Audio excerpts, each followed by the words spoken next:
Ladies and gentlemen, welcome to another episode of the Midcard Mess podcast. I am your host, not one, not two, but all three faces of Jamal, and this is your wrestling news. I got a big show today because three different episodes or three different shows that I think that should be brought to your attention has happened yesterday on Sunday.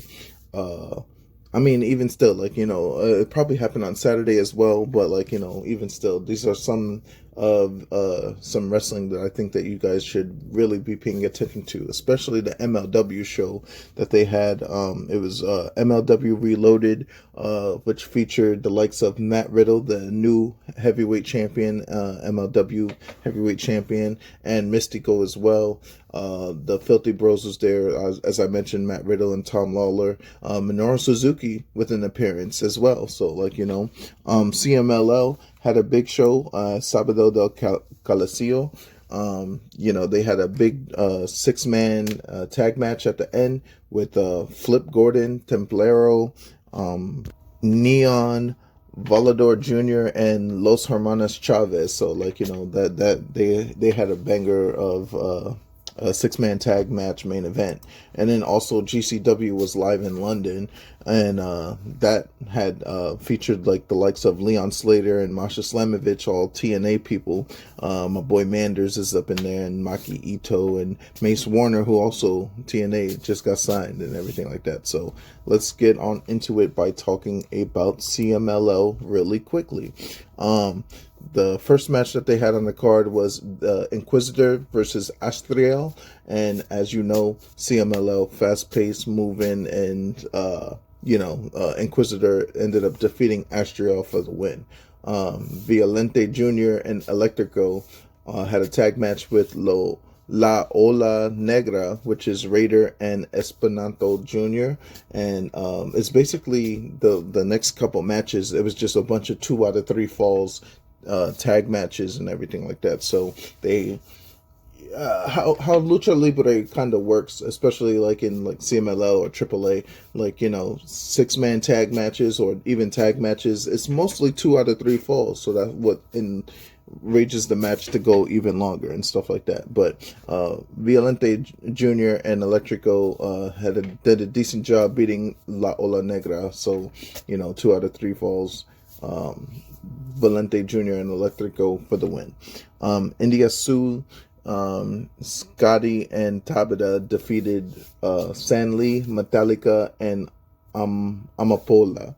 And it was also, again, 2 out of 3 falls. So, these matches, just high-paced action, it's almost too close to call. There was a point in the match where Rhea put her opponent in a kind of Rhea Ripley-like submission hold, but it was more like the Paradise Lock that Sonata does, but it was she was holding her up with it. So it was stretching her forearms, her legs, all at the same time, and just making her tap out for the victory type stuff. And basically, that's what made them win the match.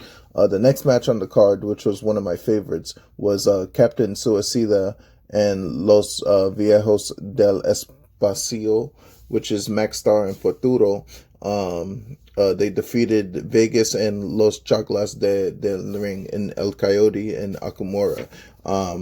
During the point in this match, Futuro went up to the top rope, and freaking Maxstar and Captain Suicida had flipped Futuro up, and Futuro freaking with the 450 splash for the win, and that was crazy. That was just a big big time crazy move type stuff. The next match on the docket would have been Los Deportes, which is Magnus Rugido and Magica Blanca versus Las Bestias del Diablo, which featured Akuma, Guillermo Diablo 1 and Guillermo Diablo 2. What was interesting about this match is that one of the wrestlers, I forgot if it was Magnus or Rugido, he pulled the mask off of Guillermo Diablo 2 and freaking got the cover on him, while Akuma got smoked by freaking Magica Blanca at the end. So like that caused the double fall to happen. So, all these matches was basically 2 out of 3 falls.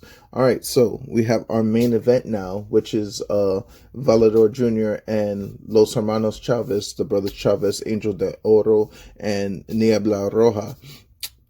They defeated Templaro, Neon, and Flip Gordon.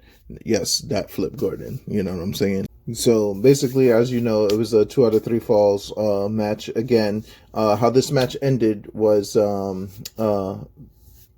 de Oro. No, it was Nebla Roja and Valedor Jr.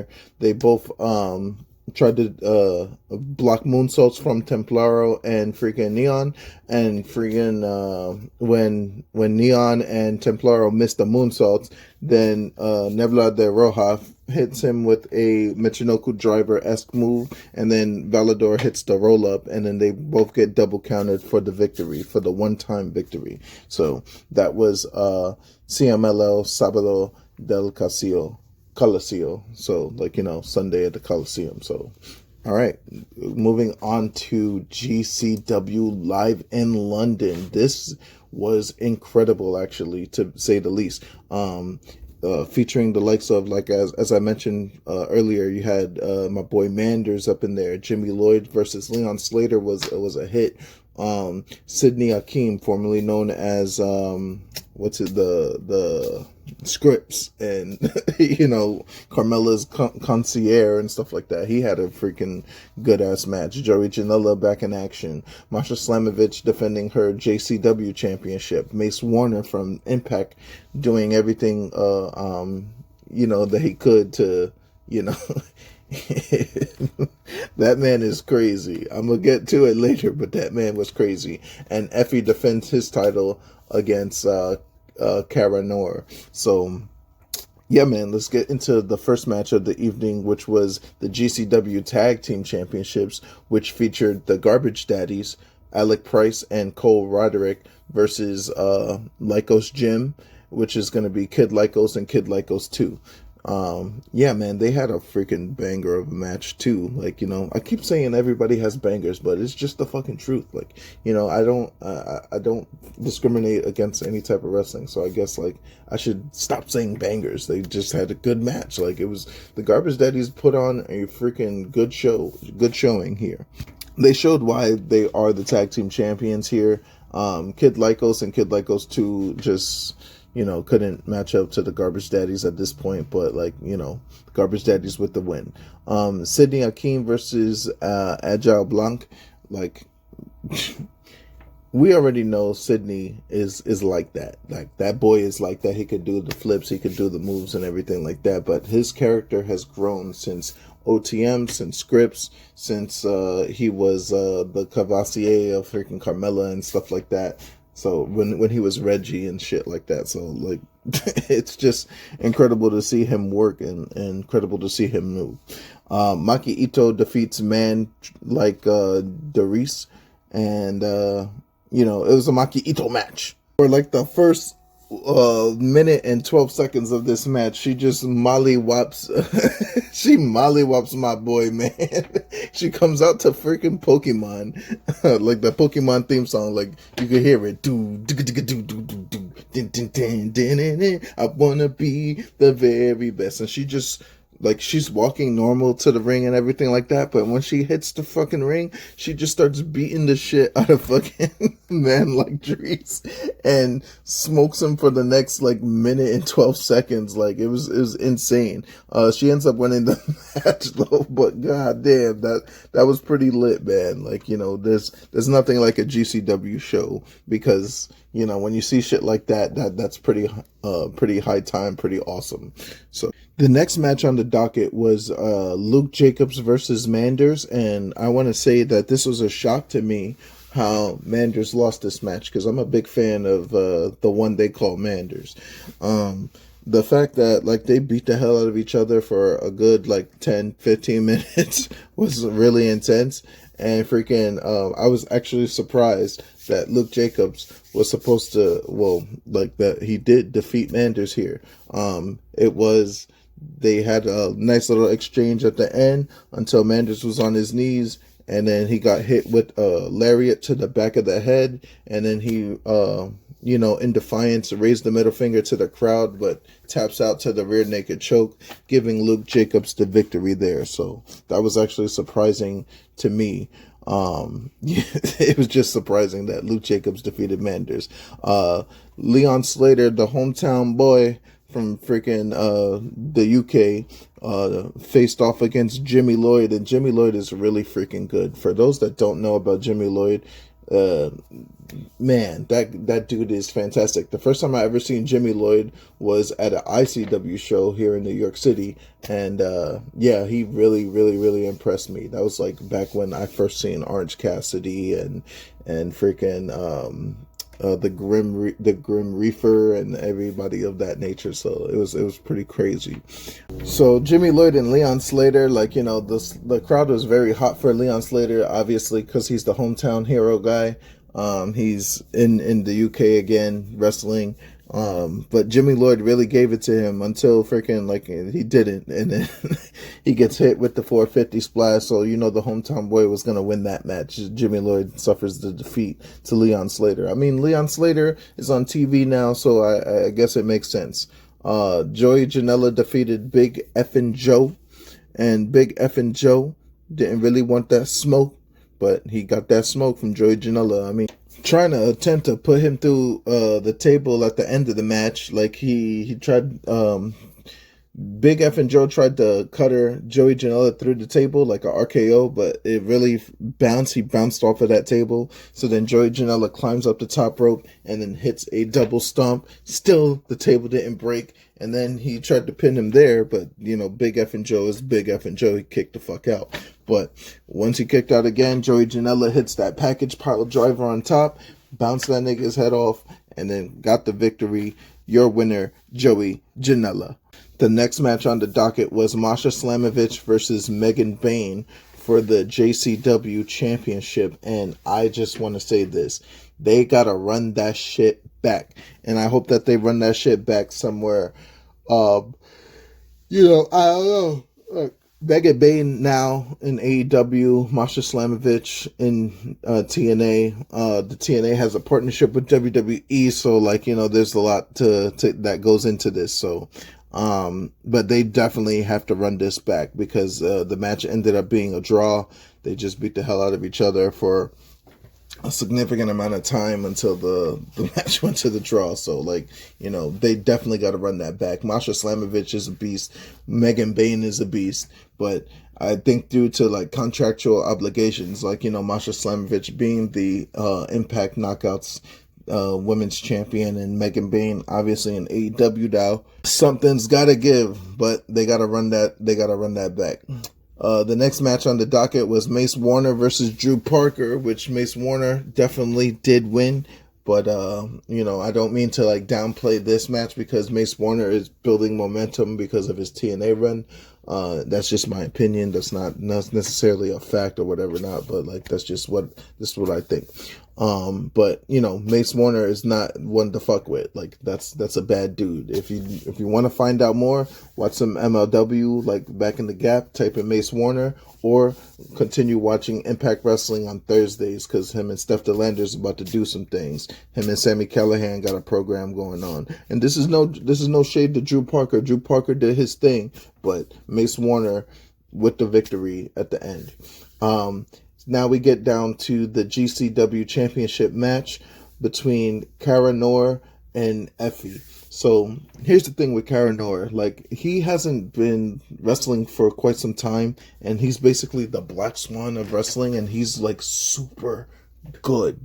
This dude is fantastic. It reminds me of Finn Balor when he came to NXT the first time with the demon paint and everything like that. The only difference is there's no demon paint here. This is the Black Swan Cara Noir. But don't let that shit fool you because this motherfucker is tough, super tough. Oh my god, it's like watching a Broadway show when you're looking at him wrestle type stuff. And with Effie being the champion, trying to defend his title. Like, that's exactly what they made it out to be. But in the end, Effie ends up winning the match, defending the GCW Heavyweight Championship.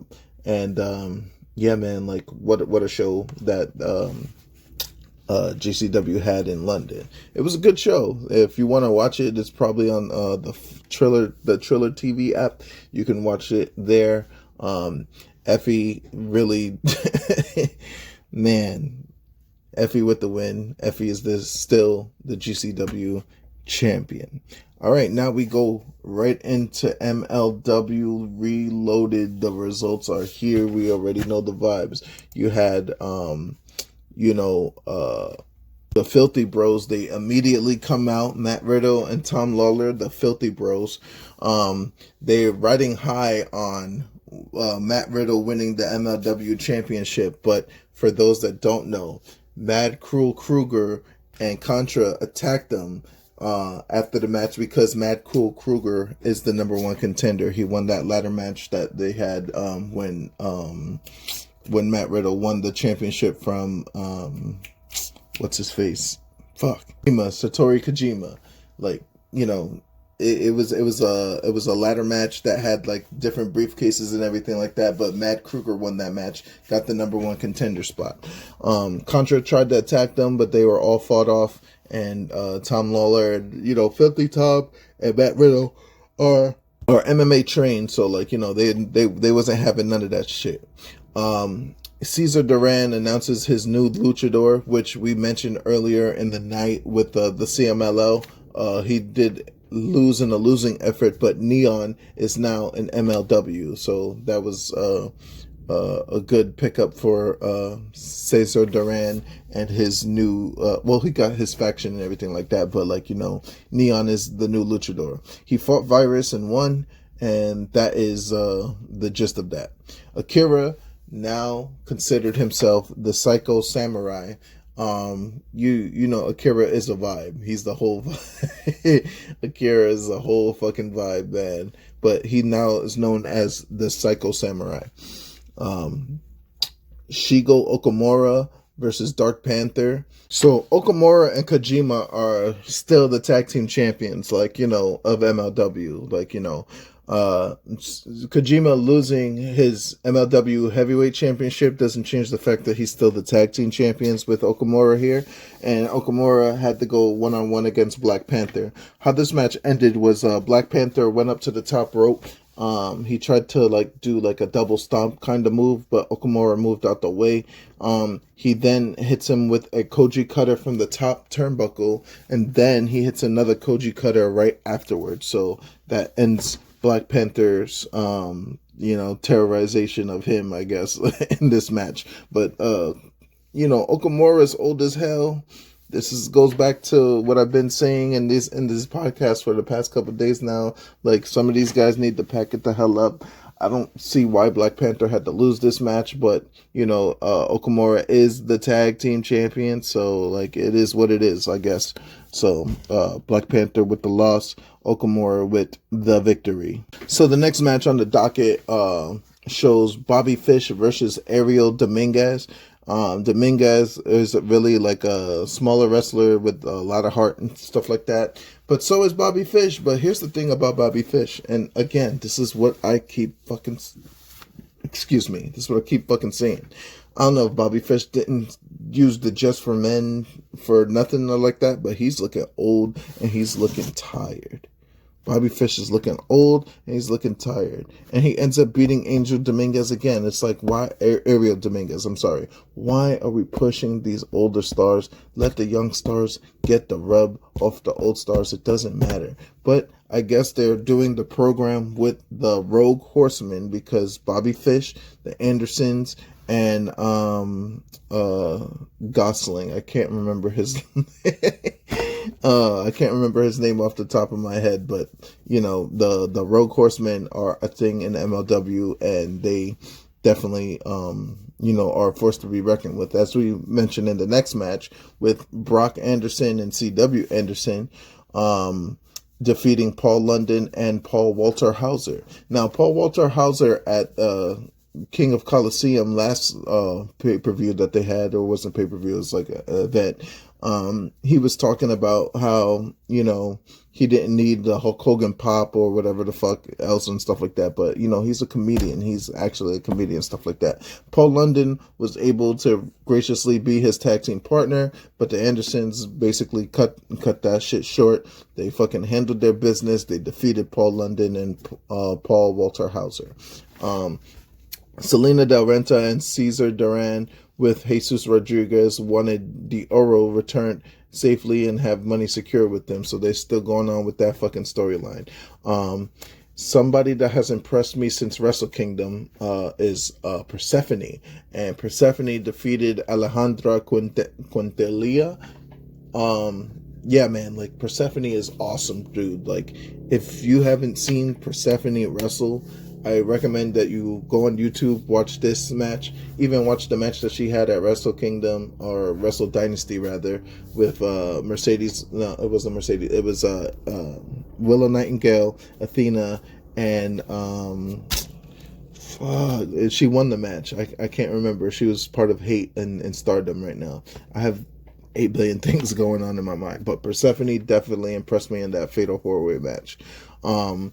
Minoru Suzuki versus Tom Lawler went crazy. I'm telling you, it went really crazy. But in the end, Tom Lawler defeated Minoru Suzuki, and that's a big win for Filthy Tom. So I'm proud of him for winning like that. There's a lot of guys this weekend that have went on to defeat Japanese legends, such as, like, Tom Lawler defeating Suzuki, freaking Mike Santana defeating Kenta. Like, it's something about that. Like, that's what it's about. But Filthy Tom is no slouch when it comes to, like, wrestling a guy like Suzuki, because Suzuki's the king and he doesn't play no fucking games out here. MLW Middleweight Championship was on the line in a 2 out of 3 falls. Mystico versus Barbaro Cavernero, which that match was really insane. Cavernero really proved that he can beat and hang with some of the best luchas in the industry. I mean, he's a 16-year vet. Like, we've seen him, like, do the caveman deal and everything like that, but don't let the caveman the persona fool you. Like, this man can really go in the ring, and he proved it by beating Mystico. For those that don't know Mystico, he's a former Sin Cara of WWE, or Hunico, and at that time. Actually, he's not the Hunico Sin Cara. He's the freaking the original Sin Cara. I'll get into that later, but Mystico has been a great middleweight champion, like, in MLW, but, like, there's 2 out of 3 falls. But Cavernero pinned Mystico during this match, so, like, he got that first fall, but Mystico got the second fall with, like, a moonsault type deal, and then the last thing that he did, he made Cavernero tap out, and that was the end of that. So what I failed to mention earlier in the night was that Minoru Suzuki is part of Contra, and he basically offered Satoshi Kojima an offer to join Contra, basically, and Kojima walked away from that offer. But then at the end of the night, freaking Kojima freaking decided to take out Contra Sentai Death Squad and beat the hell out of fucking and beat the hell out of him with the chair. So Kojima is not jacking anything that Suzuki has to say. Them two been brawling for a long time, whether it be Pro Wrestling Noah, whether it be New Japan Pro Wrestling, and now following it here to MLW. It's a thing. So, and then at the end of the night, Cruel and Riddle are brawling backstage, and that ends MLW Reloaded. So just be on the lookout for the next show on YouTube and everything of that nature. So, all right, just so you guys know, today is Monday. Monday Night Raw is going to happen tonight, 8 Eastern, 7 Central. Be on the lookout for that. Raw on Netflix. It's going to be on Netflix, exclusively on Netflix. I have some training to do. I'm going to do my first day at the House of Glory Academy over there. Hopefully, all of my excitement doesn't end in my demise when I go to my first lesson of training and stuff like that. So wish me luck, and I gotta prepare for that. So that's why I had to do the podcast the way that I did it. I will see you guys tomorrow with the results of not only the results of Monday Night Raw on Netflix, but the NXT preview, and then also my continuing journey on my wrestling journey. So thank you for everybody that's listened. Like, share, subscribe. I'm on SoundCloud. I'm on YouTube. Check out Three Faces of Jamal Music, and all that other stuff like that. So thank you for all the support. I appreciate you guys. And when I am good and ready to go, I will let you guys know. So thank you, and I'll see you guys on the next one. Peace.